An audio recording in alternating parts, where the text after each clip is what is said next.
राधे राधे भक्तों, व्रत भक्ति ज्ञान में आपका स्वागत है। आज की इस वीडियो में हम आपको सुनाएंगे कार्तिक मास में सुनी जाने वाली कथाएं। एक बुढ़िया माई थी, मिट्टी के गणेश जी की पूजा करती थी। रोज बनाए रोज गल जाए। एक सेठ का मकान बन रहा था। वो बोली, पत्थर का गणेश बना दो। मिस्त्री बोले, जितने हम तेरा पत्थर का गणेश गढ़ेंगे उतने में अपनी दीवार न चिनेंगे। बुढ़िया बोली, राम करे तुम्हारी दीवार टेढ़ी हो जाए। अब उनकी दीवार टेढ़ी हो गई। वो चिने और ढा देवे। इस तरह करते करते शाम हो गई। शाम को सेठ आया। सेठ ने कहा, आज कुछ भी नहीं किया। मिस्त्री कहने लगे, एक बुढ़िया आई थी, वह कह रही थी मेरा पत्थर का गणेश गढ़ दो। हमने नहीं गढ़ा। उसने कहा, तुम्हारी दीवार टेढ़ी हो जाए। सेठ ने बुढ़िया बुलवाई। सेठ ने कहा, हम तेरा सोने का गणेश गढ़ा देंगे, हमारी दीवार सीधी कर दो। सेठ ने बुढ़िया को सोने का गणेश गढ़ा दिया। सेठ की दीवार सीधी हो गई। जैसे सेठ की दीवार सीधी की वैसी सबकी करना। विनायक जी की कथा। एक विनायक महाराज थे। चुटकी में चावल, कुलिया में दूध लिए फिर रहे थे। कोई मेरी खीर बना दो। कोई ना बनावे जरा से दूध चावल की, कैसे खीर बने। एक बुढ़िया थी, बोली, ला बेटा मैं बना दूं। बुढ़िया बाहर जाने लगी तो बोले, कहाँ जा रही है। बेटा बर्तन मांग के लाऊं। बोले, देख तेरे घर में है, अंदर देख, दूध का टोकना भरा है, चावल की परात भरी है। चूल्हा जला के खीर बनाई। खीर निकलने लगी। बहू ने कटोरा भर के किवाड़ के पीछे विनायक बाबा का छींटा लगा के खा ली। जब सारी खीर बन गई, बुढ़िया बोली, आ बेटा जीम ले। मैंने तो खा ली। कब खाई? जब तेरी बहू ने खाई। बुढ़िया बोली, बहू तैने खीर झूठी कर ली? हाँ जी। खीर निकल रही थी, मैंने कटोरा भर के विनायक का छींटा लगा के खा ली। विनायक से बुढ़िया बोली, अब क्या करूं? गणेश जी बोले, खा बांट। बुढ़िया खीर बांटने लगी तो दुनिया निर्चा चर्चा करने लगी कि कल तो बुढ़िया भूखी मरती थी और आज खीर बांट रही है। झोपड़ी को लात मारी, महल बन गया, खूब धन हो गया। जैसे विनायक बाबा बुढ़िया पे प्रसन्न हुए, ऐसे सब पर होना, कहते सुनते हुंकारा भरते का। तो प्रेम से बोलिए, विनायक जी महाराज की जय। कार्तिक स्नान की कहानी।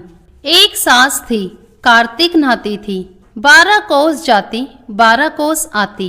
बहू जो थी, कठड़िया में पानी डालकर कहती, मन चंगा तो कटौती में गंगा। वही गंगा जी आ जाती और वह नहा लेती। एक दिन सासू की नत बह गई। घर बहू नहाई तो उसके कठड़े में आ गई। उसने निकाल कर रख ली। सास आई, उदास होकर बैठ गई।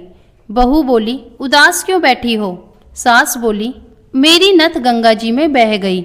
बहू बोली, मेरे हाथ में आ गई। सास बोली, कैसे? बहू बोली, तुम तो 12 कोस जाओ 12 कोस आओ। मैं तो कठड़े में पानी डालकर कह देती, मन चंगा तो कटौती में गंगा। गंगा जी यहीं आ जाती। उसी में तुम्हारी नत बहकर आई और मैंने ले ली। जैसी सास को आई किसी को ना आइयो, बहू ने आई सबने आइयो, कहते सुनते हुंकार भरते के। बोलो कार्तिक मास की जय। गंगा मैया की जय। पीपल पथवारी की कहानी। एक बुढ़िया थी, उसने अपनी बहू से कहा, तू दूध दही बेच के आ। वह बेचने गई तो रास्ते में औरतें पीपल पथवारी सींच रही थी। उनको सींचता देखकर बहू ने पूछा कि तुम ये क्या कर रही हो? औरतें बोली कि हम पीपल पथवारी सींच रही हैं, इससे अन्न धन होता है, 12 वर्ष का बिछड़ा हुआ पति मिल जाता है। बहू बोली, ऐसी बात है तो तुम पानी से सींचती हो, मैं दूध से सींचूंगी। गुजरी बहू रोज दूध दही बेचने नहीं जाती। वह रोजाना दूध तो पीपल में, दही पथवारी में सींचती। सास दूध दही का दाम मांगती तो कह देती, महीना पूरा हो जाने पर दूंगी। कार्तिक का महीना पूरा हो गया। पूनों के दिन बहू पीपल पथवारी के पास जाकर बैठ गई। पथवारी ने पूछा कि तू मेरे पास क्यों बैठ गई? बहू बोली कि सास दूध दही का दाम मांगेगी। पीपल पथवारी बोली कि मेरे पास क्या दाम रखा है, यह भरा डिंडा पान पतूरा है, इसको ले जा। बहू ने वही ले जाकर कोठरी में रख दिया और डर के मारे ओढ़कर सो गई। सासू बोली, बहू पैसे ला। बहू बोली, कोठरी में रखा है। सासू ने कोठरी खोल के देखा तो हीरे मोती जगमगा रहे थे। सासू बोली, बहू इतना धन कहाँ से लाई? बहू ने आकर देखा तो सच्ची में ही धन भरा हुआ था। बहू ने सास को सारी बात बता दी। सास ने कहा, अब की कार्तिक मैं भी पतवारी सींचूंगी। कार्तिक आया, सास दूध दही तो बेच आती, हांडी धोकर पीपल पतवारी में चढ़ा देती। आकर बहू से कहती, मेरे से दाम मांग। बहू कहती, सासू जी कोई बहू भी दाम मांगती है? पर सासू कहती कि तू मांग। बहू बोली, सासू जी पैसे लाओ। तो वह पीपल पतवारी के पास जाकर बैठ गई। पीपल पतवारी ने सास को पान पतूरा भरा डींडा दे दिया। सास ने उसे ले जाकर कोठरी में रख दिया। बहू ने खोलकर देखा तो उसमें कीड़े मकोड़े बिलबिला रहे थे। बहू ने कहा, सासू जी ये क्या है? सास ने आकर देखा और बोलने लगी, पीपल पतवारी तो बड़ी दोगली पटपीटन है, इसको तो धन दिया, मुझको कीड़ा मकोड़ा दिया। तब सब कोई बोलने लगे कि बहू तो सत की भूखी सींचे थी, तू धन की भूखी है। हे पतवारी माता, जैसे बहू को दिया वैसे सबको दियो, सास को दिया वैसे किसी को मत दियो। तो बोलिए पीपल पतवारी माता की जय। तुलसा जी की कहानी। कार्तिक के महीने में सब कोई तुलसा माता को सींचने जाती। सब कोई तो सींच के आ जाती, पर एक बुढ़िया माई आती और तुलसा माता से रोजाना कहती, तुलसा माता सत की दाता, मैं बिरला सींचू तेरा, तू कर निस्तारा मेरा।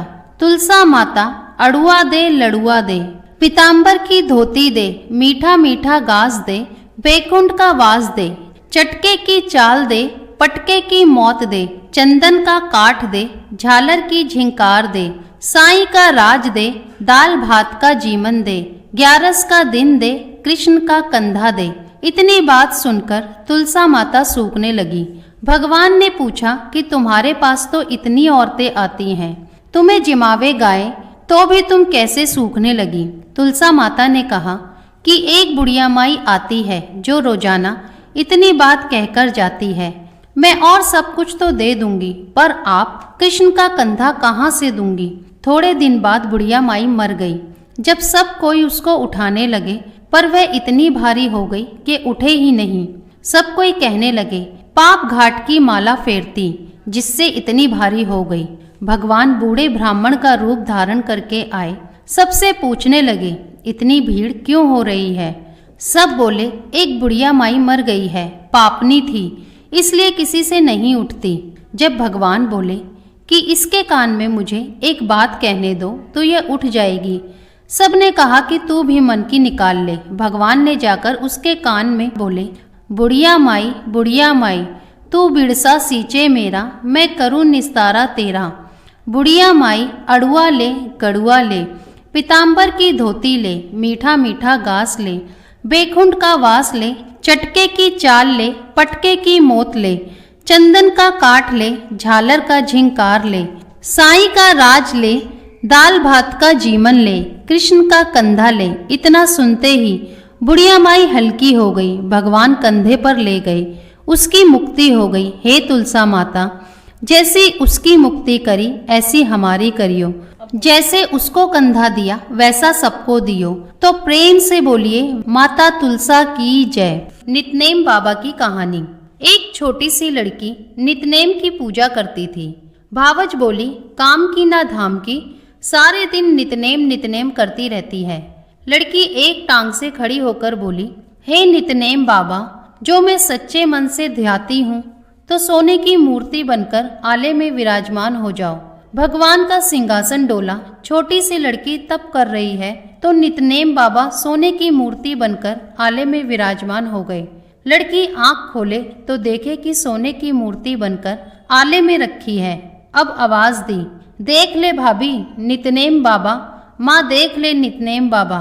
माँ ध्यावे, भाभी भी ध्यावे। हे नितनेम बाबा, जैसे छोटी लड़की का सत रखा वैसे सबका रखना, कहते सुनते हुंकारा भरते का। तो प्रेम से बोलिए नितनेम बाबा की जय। गंगा यमुना की कहानी। एक गंगा थी, एक यमुना थी। दोनों बहनें एक साहूकार के खेत में जा रही थी। यमुना ने 12 दाने जौ के खेत में से तोड़ लिए। गंगा बोली कि बहन ये तो चोरी हो गई, तुझे तो पाप लग गया। जमुना बोली कि अब वह कैसे उतरेगा। गंगा बोली कि 12 बरस साहूकार के नौकरी करने से उतरेगा। जमुना साहूकार के यहाँ गई, बोली मुझे नौकर रख लो, 4 काम छोड़कर मैं तुम्हारे सारे काम कर दूंगी। एक तो झूठे बर्तन नहीं धोऊं, झाड़ू नहीं लगाऊं, सेज नहीं बिछाऊं और दिया नहीं चासूं।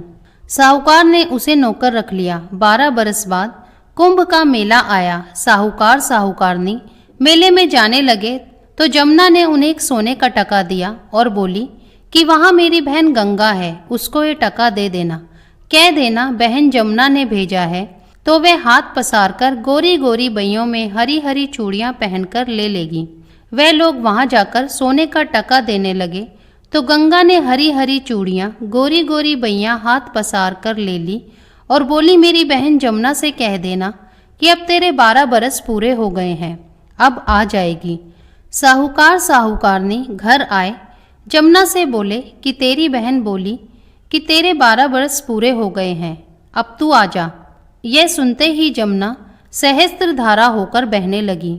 साहूकार साहूकारनी को जब यह पता लगा कि जमुना माता हमारे यहाँ काम करती थी तो मूंदे माथे पड़ गए और सोचने लगे कि अब हमारे पाप कैसे उतरेंगे। उधर जमुना गंगा के पास गई तो गंगा ने पूछा कि तू साहूकार साहूकारनी को धीरज बांध कर आई है या नहीं। जमुना बोली कि मैंने तो कुछ भी नहीं कहा।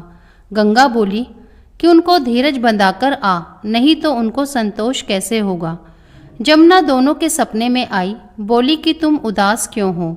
वह बोले कि हमने तुम्हारे से ऊंचा नीचा सब काम कराया, अब हमारा पाप कैसे उतरेगा। जमुना बोली कि तुम्हारे पाप नहीं लगा, मैं तो अपना पाप उतारने आई थी। तुम्हारे खेत में से 12 दाने गेहूं के तोड़ लिए थे, इसलिए मुझे दोष लग गया था। तुम्हारे 12 साल काम करने से उतरा है, तुम उठो, तुम्हारे कोई दोष नहीं लगा।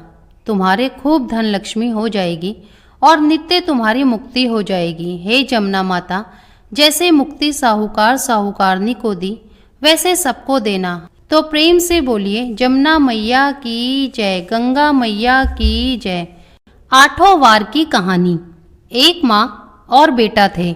माँ गंगा जी नहाने गई तो बहू से कह गई कि मेरे बेटे को सुबह रोटी दे दियो। बहू ने कहा अच्छा दे दूंगी। सुबह बेटा बोला माँ माँ रोटी दो। बहू बोली ना माँ है ना रोटी, कमा के लाओगे तभी रोटी दूंगी। वह बोला भगवान मैं तो कमाना ना जानूं, लेकिन बहू नहीं मानी। उसने कहा अच्छा तो 4 रोटी आम का अचार दे दो। बहू ने बनाकर दे दी। वह रोटी लेकर कुएं की पाल पर जाके बैठ गया और कहने लगा राम कमानो ना जानूं। भगवान ब्राह्मण का वेश बनाकर आए, बोले तुम ऐसे उदास क्यों बैठे हो। वह बोला मेरी पत्नी ने कहा है कि कमा के लाओगे तो रोटी मिलेगी, पर मैं कमाना नहीं जानता। ब्राह्मण रूपी भगवान बोले भैया कमाना तो मैं भी नहीं जानता, हाँ पर मैं 8 वारों का नाम जानता हूँ जिससे तेरे अटूट भंडार हो जाएंगे। चावल के दाने और पानी की टंकी ले लो, ढके बर्तन को उघाड़ो, औंधों को सीधा करो। ब्राह्मण ने कही, उससे सुनी इतवार, सोमवार, मंगलवार, बुधवार, बृहस्पतिवार, शुक्रवार, शनिवार 8 वारों का आसरा भरियो। पीहर सासरा अटूट भंडार होते चले गए। घर पहुंचा, बीवी बोली क्या लाए। उसने कहा 8 वारों का नाम लाया हूँ। बीबी ने सोचा चलो कुछ तो लाया है। चावल के दाने और पानी की टंकी ला, औंधों को सीधा, ढकों को उघाड़ो। उसने कही, उसने सुनी इतवार, सोमवार, मंगलवार, बुधवार, बृहस्पतिवार, शुक्रवार, शनिवार 8 वारों का आसरा भरियो। पीहर सासरा अटूट भंडार होते चले गए। बहू से बोला मैं बेटी के जा रहा हूँ। फटे से कपड़े पहनकर बेटी के गया। बच्चे बोले नाना आए नाना आए। बेटी बोली कैसे भेष में आए हैं। बच्चे बोले मैले भेष में आए हैं। आए क्या हैं, 2 दिन की रोटी तोड़ने आए हैं। सच है गरीबी सब कुछ कहला देती है। बेटी से कहा बेटी 8 वारों की मेरी कहानी सुन ले। उसने कहा पिताजी मेरा मुंह झूठा है। उसके पिता भूखे ही सो गए। अगले दिन बेटी को तरस आया, पिताजी पिताजी अपनी कहानी सुनाओ। पिताजी ने कहा चावल के दाने लाओ, पानी की टंकी लाओ, ढकों को उघाड़ो, औंधों को सीधा करो। पिता ने कही बेटी ने सुनी। इतवार, सोमवार, मंगलवार, बुधवार, बृहस्पतिवार, शुक्रवार, शनिवार 8 वारों का आसरा भरियो पीहर सासरा। अटूट भंडार होते चले गए। बेटी भर भर के बोइये बांटने लगी। पड़ोसन ने कहा, तुम तो कह रही थी मेरा बापू कुछ नहीं लाया, फिर ये भर भर के बोइये कैसे बांट रही हो? मेरे बापू तो खाली हाथ ही आए थे। ये तो 8 वारों की कहानी का फल है। अपने बापू से हमको भी कहानी सुनवा दोगी? बेटी ने पिता से कहा। वह बोले, आज तो मेरा मुंह झूठा है, कल सुना दूंगा। अगले दिन उसके पिता ने पड़ोसन को 8 वारों की कहानी सुनाई। उसके भी खूब अटूट भंडार हो गए। जैसे उस ब्राह्मण के 8 वारों की कहानी से सबके अटूट भंडार भर गए। कहते सुनते हुंकारे भरते के भरे। तो प्रेम से बोलिए विष्णु भगवान की जय। इल्ली दुनिया की कहानी। एक इल्ली थी, एक धुनिया था। इल्ली बोली, आ धुनिया, दोनों कार्तिक नहाए। धुनिया बोला, तू तो गिरी दुहारे में पड़ी रहती तो तेरे में ताकत है, तू ही नहा ले। मैं तो मोट बाजरे में पड़ा रहता हूँ, मैं तो नहीं नहाऊं। मैं तो हरा हरा सीटा खाऊंगा, ठंडा ठंडा पानी पीऊंगा। फिर इल्ली तो रोजाना राजा की बाई के पल्ले में लगकर नहा आती और धुनिया नहीं जाता। कार्तिक उतरते ही पूर्णिमा को दोनों मर गए। इल्ली कार्तिक नहाई, इसलिए उसने राजा के घर जन्म लिया, राजकुमारी बनी। और धुनिया राजा के घर मेंढक बना। फिर राजकुमारी का ब्याह राया और जब विदा का समय आया तब राजकुमारी का बैल रुक गया। तो राजा रानी ने पूछा कि बैल क्यों रुका? तेरे को कन्या चाहिए, मांग ले। तब राजकुमारी बोली कि मेरे को मेंढक सोने की साकल में बांधकर मेरे रथ के पीछे बांध दो। सबने कहा, राजकुमारी मेंढक क्या मांगा, तेरे को और कुछ धन चाहिए तो ले ले। लेकिन उसने कहा कि मेरे को तो मेंढक ही चाहिए। उसने रथ के पीछे मेंढक बांध दिया। जैसे ही राजकुमारी महलों में पहुंची तो मेंढक को सीढ़ी के नीचे बांध दिया। जब भी राजकुमारी सीढ़ियों से उतरती चढ़ती तो मेंढक कहता, ए चटको मटको श्याम सुंदरी, थोड़ा पानी पिला। मैं कहती थी कि तू कार्तिक नहा। एक दिन राजकुमारी की देवरानी जेठानी ने सुन लिया और सोचा कि राजा कोई रानी लाया है या जादूगरनी।